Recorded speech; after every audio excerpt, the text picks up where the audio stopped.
Welcome into First Pitch for Wednesday, June 7th. I am Drew Martin, joined by Jimmy Adams, Bryan Leonard, and Rob Vino of WagerTalk.com. Guys, we got big game breakdown and best bets coming to you. Heading to our leadoff hitter here, Jimmy Adams. Check him out, WagerTalk.com. Jimmy, what do you got for big game breakdown? Well, Drew, we are headed north of the border for today's big game breakdown as the Astros and Blue Jays continue their series at the Rogers Center. Houston is absolutely a bet on squad right now in my mind, and they've been trending in the right direction for a while now. We saw them put up 6 runs in the first inning of the opener of this series, eventually going on to win 11-4. That came against Alek Manoah, a guy we love to fade. But as of Tuesday evening, when this is recorded, the Astros have put up 5 runs or more in 9 of their past 11 games. Chris Bassett should be a pretty good test for this lineup, but Bassett has some regression signs in his profile, a 4.80 FIP compared to his 3.41 ERA. I think we're going to see that regression come out here. Bassett was blown up for 7 earned, 2 starts back, so we've already kind of started to see it before settling back down last time out against the Mets. He has a low chase rate, low velocity. His barrel percentage is fairly high. And like I said, I think that regression's coming tonight against an Astros team that is really seeing the ball well. Ronel Blanco will be making his second start of the season, and the first one went really well. I mean, 2 runs over 5.1 innings against the Angels. I think that's about what we can expect out of him, and we'll certainly take it. Blanco's analytics aren't perfect, but he does rank in the 94th percentile in whiff percentage, which is excellent. And he's doing a great job of keeping opponents from hitting the ball hard. Entering this series, the Blue Jays were only scoring 4.24 runs per game at home, which is somewhat surprising. I like the Astros at the nice dog price we're getting them at to take game 3. That'll be today's big game breakdown. Thanks for that, Jimmy. Next up here, our 2-hole hitter, Bryan Leonard. Bryan, what do you got for big game breakdown? Hey guys, I'm going to take a look at the Arizona and Washington game today. Arizona, first place all by themselves right now. A lot of excitement out in the desert for Arizona. Young team. I really like this team. I picked them 1 year earlier to do well. I picked them last year to go over the win total, and it's really paying off lately. A lot of talent on this team, but not a big fan of Zach Davies. If you take a look at the balls thrown percentage, 42.9 of his pitches are balls as opposed to strikes. That's far higher than anyone else on the card today. He tries to get the opposition to reach for the balls, chase after the balls, and when you do that, sometimes you walk a lot of batters, and that's the concern with Davies. Also, he has a 1.80 ERA on the road, while his FIP is 4.47. Major road regression coming in store for Davies. He's been around a long time. We know what we're going to get out of him, and he's not a guy I'm usually looking to back when he's the pitcher on the team I'm looking at. Same could be said about Patrick Corbin, but take a look at what his last 3 starts have been at home. He's permitted 6 earned runs in only 19 innings. That's a pretty good ratio right there. His last 2 starts on the road, he did have to play the Dodgers. Hasn't been nearly as impressive, but in his home ballpark, he's pitched in for many years. I expect a really good effort out of him here. When you take a look at season-to-date records, Arizona has a 10.5 game advantage over the Nationals on the season. When you take a look at their current actual records, yet they only have a 6.5 game advantage when you take in the expected one-loss records of these teams. Arizona's been a little bit lucky. Washington's been a little bit unlucky. And that reason is why we're liking Washington here. And also, when you take a look at Arizona, when they face lefties, their hitters have been very good on the season, but against lefties, they're only 20th in Major League Baseball in WRC plus. They do much better against righties. So give me Washington here as a nice home underdog against Arizona in a game that I thought is going to have some nice regression candidates in it, and we'll take the dog. Getting to the power portion of our lineup here, Rob Vino batting in the 3 slot. Robbie, throw it over to you. What do you got for big game breakdown Wednesday night baseball? Yeah, for my big game breakdown, I'm going to look at The KC Royals at Miami here, third game of this series. We're going to ride the hot team in this particular instance. The Marlins now on a 5-game winning streak. Obviously, the Royals have been poor all season long. But we trust the right arm here of Edward Cabrera, who at home this season, I'm not going to call him dominant, but he's been very, very good in his home starts, in his home park. He's had 5 trips to the hill in this ballpark, 4-0 record, 2.77 ERA. Of course, he's known for his ability to strike hitters out. 13.2 Ks per 9 innings at home. That's an outstanding number. The Royals' offense away from home is a pretty good fit today for Edward Cabrera. Number 30 in OPS in Major League Baseball. 30, by the way, dead last in Major League Baseball with a 280 OPS. They're number 30 in walk percentage. If Cabrera has an issue, it's with walks, but this team doesn't walk. Only 5.8% of the time do they walk on the road. Again, that's last in Major League Baseball.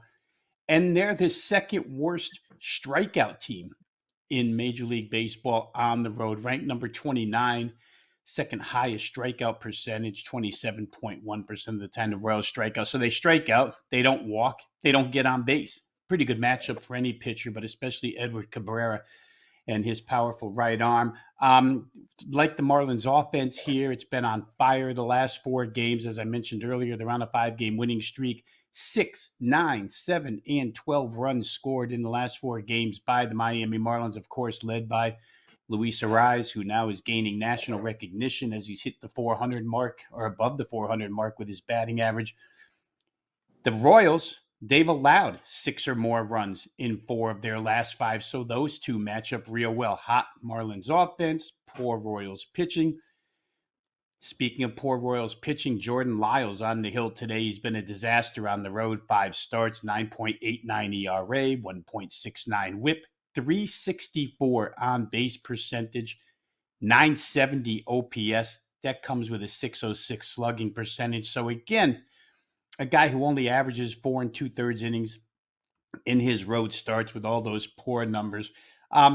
The home opponent, if you're looking at this game from a full game run line perspective, which I'm not recommending here, but I wouldn't argue anybody off of, if you are looking at the Marlins as the home team on the run line, the opponent has covered the full game run line in 4 of Jordan Lyles' 5 road starts. So might not be a bad way to go. I choose to go first 5 here, run line, Miami, minus half a run, minus 120 for the first 5.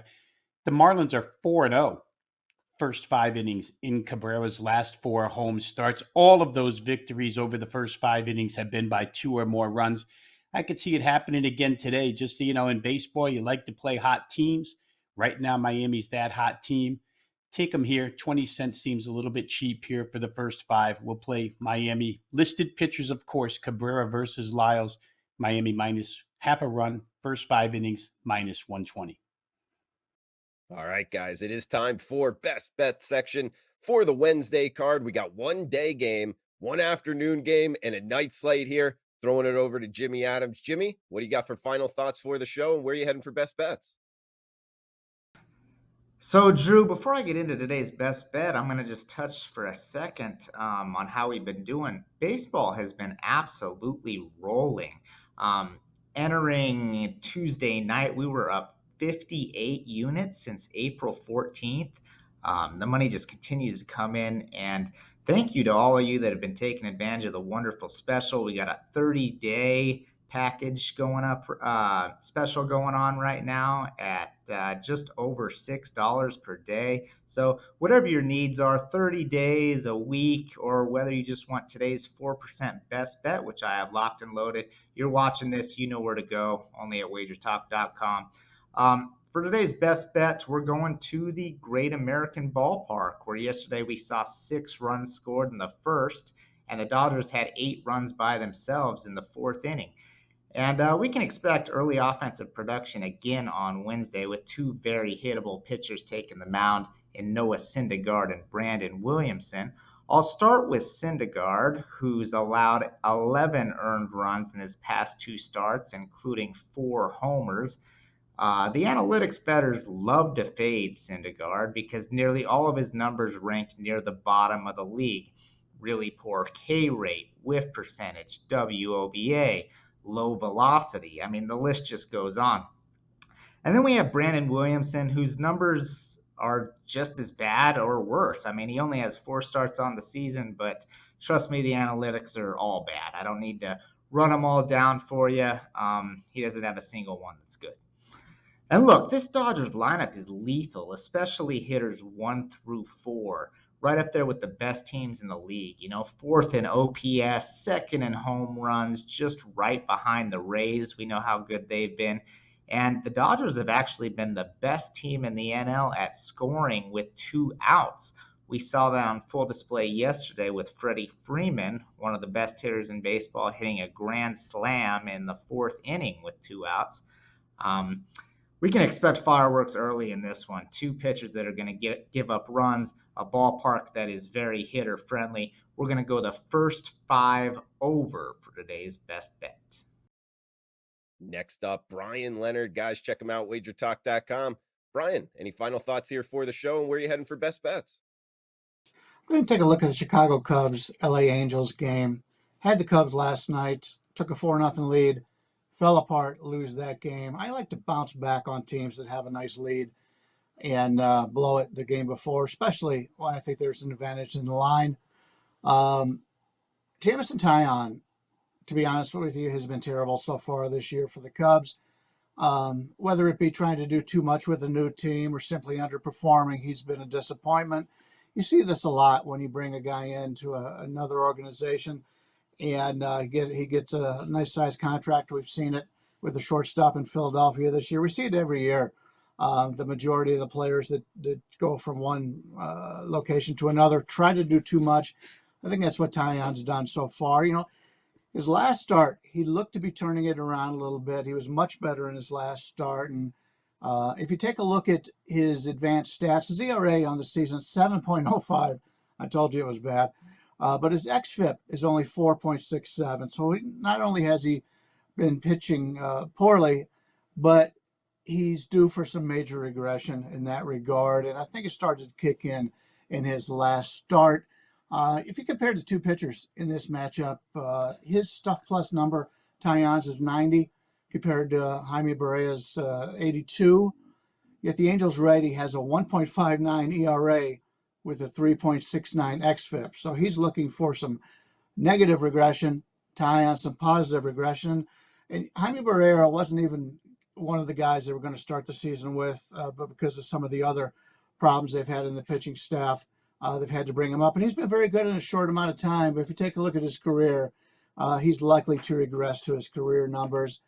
As I mentioned, the regression numbers clearly favor Taillon here over Barrea. If you take a look at the Angels, WRC plus is 15% higher against lefties. That's terrific. Only problem is Taillon's a righty. So we're not going to get peak Angels here. We're going to get the Cubs off of that tough loss yesterday with what I consider to be the better pitcher today. And the Angels don't hit righties as well as they do lefties. Give me the Cubs here as a nice underdog price, and that'll be my best bet here on Wednesday. Next up here, Robbie Vino. Rob, best bet time. What do you got circled here for the Wednesday card? Yeah, for my best bet today, guys, I'm going to go with the New York Mets first 5 innings here. Money line behind Max Scherzer. Take plus $1.10 in this instance. For Max Scherzer, it's kind of been the tale of 2 different seasons so far, even though we're only in the beginning of June. Start of the year, a little bit mixed results, and then he got ejected from that game against LA, had to sit because of a suspension for 10 days, came back, did not throw well against Detroit, got another 11 days off. Since that point in time, Max Scherzer has made 4 starts, 3-0 record, 25 innings pitched, only allowed 20 base runners total. It's a 0.80 whip, 28 Ks as opposed to 4 walks. That's a 7-to-1 ratio. And in those 4 starts, he's faced 3 of the top 11 batting average teams in Major League Baseball. If you go by home road dichotomy, Colorado ranks number 5 in home offense. That's where he threw in Coors Field against Colorado, threw at Washington, who has the number 4 overall batting average, number 10 on base percentage, and home against the Philadelphia Phillies. So he's been really, really good. He's only allowed 4 extra base hits over that span of time, 1 home run, 3 doubles. So he's kept the ball basically, or kept the hits basically to singles.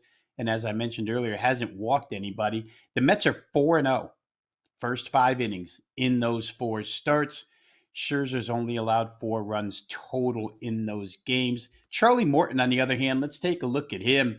He has thrown against the Mets so far this year, so we have 1 game to go on.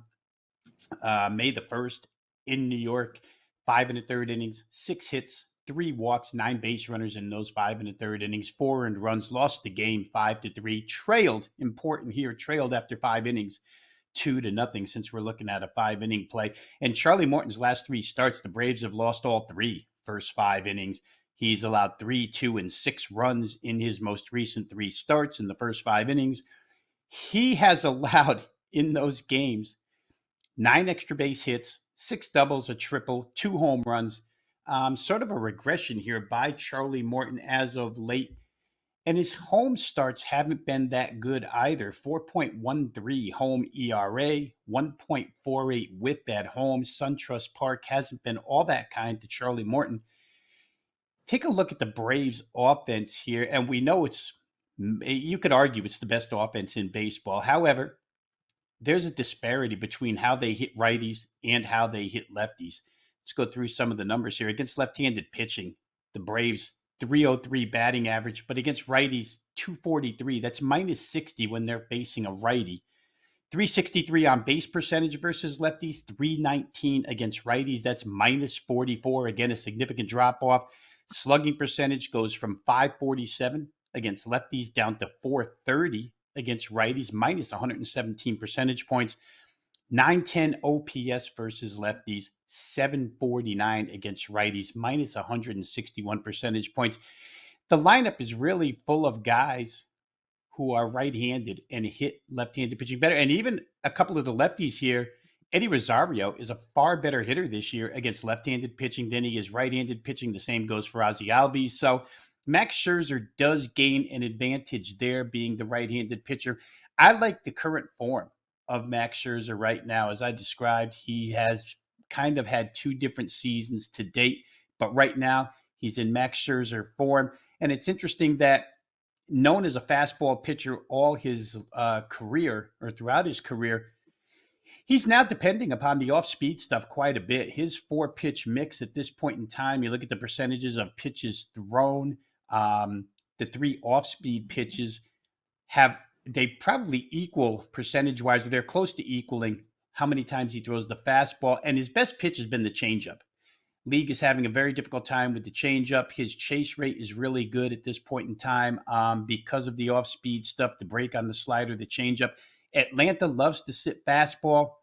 Looks like a good matchup to me here for Max Scherzer and the Mets, who I think, as Bryan had said in his big game, or in his best bet, you look at these teams that blew games last night and come back. The Mets were close against Toronto 2 days ago, get beat late. They were ahead against Atlanta last night, get beat late. Today, I think they bounced back here. Max Scherzer's paid to stop losing streaks. I think the Met offense the last couple of days has picked up a little bit, even though it's still a little boom or bust, home run or nothing with these New York Mets. But I like them first 5 here, especially at plus price behind this particular pitcher. So we're going to list them here. Max Scherzer against Charlie Morton. Play the Mets money line, first 5 plus $1.10. Thanks for that, Robbie. Next up here, guys, my best bet, and I have the Miami Marlins. Wednesday, 6:10 Eastern here in the Fish Tank. Hey, the Marlins been playing better baseball of late, and they're up against the Kansas City Royals, guys. And the Royals, one of those teams, they are thankful for the Oakland A's and how bad they've been this season, because if the A's weren't around, more people would be talking about the Royals and how bad they've been. But we are seeing the Marlins and the overnights, guys, about a minus 150-ish price tag, looking at the Wager Talk Live odds screen, that coming from DraftKings. And I think that's actually a good buy point here on the fish. They get Cabrera on the hill. His last time out, he had 10 strikeouts, only one walk, and he's up against Jordan Lyles here for the Royals. Lyles, in his last two road starts, has given up 12 runs and only lasted 7 innings. So, for whatever reason, outside of Kansas City, he has not pitched well. Going to kind of ride the hot hand here, and that being the Miami Marlins. Surprisingly, a bunch of games over 500 and only a few games back of the Braves in the NL East, guys. So, at this price point, near minus 150-ish price tag, I am on the Miami Marlins for my best bet. So, guys, that does it for today's show. Rob Vino, Bryan Leonard, Jimmy Adams. Check them out, wagertalk.com. I am Drew Martin. Smash that like button. Thanks for tuning in, guys.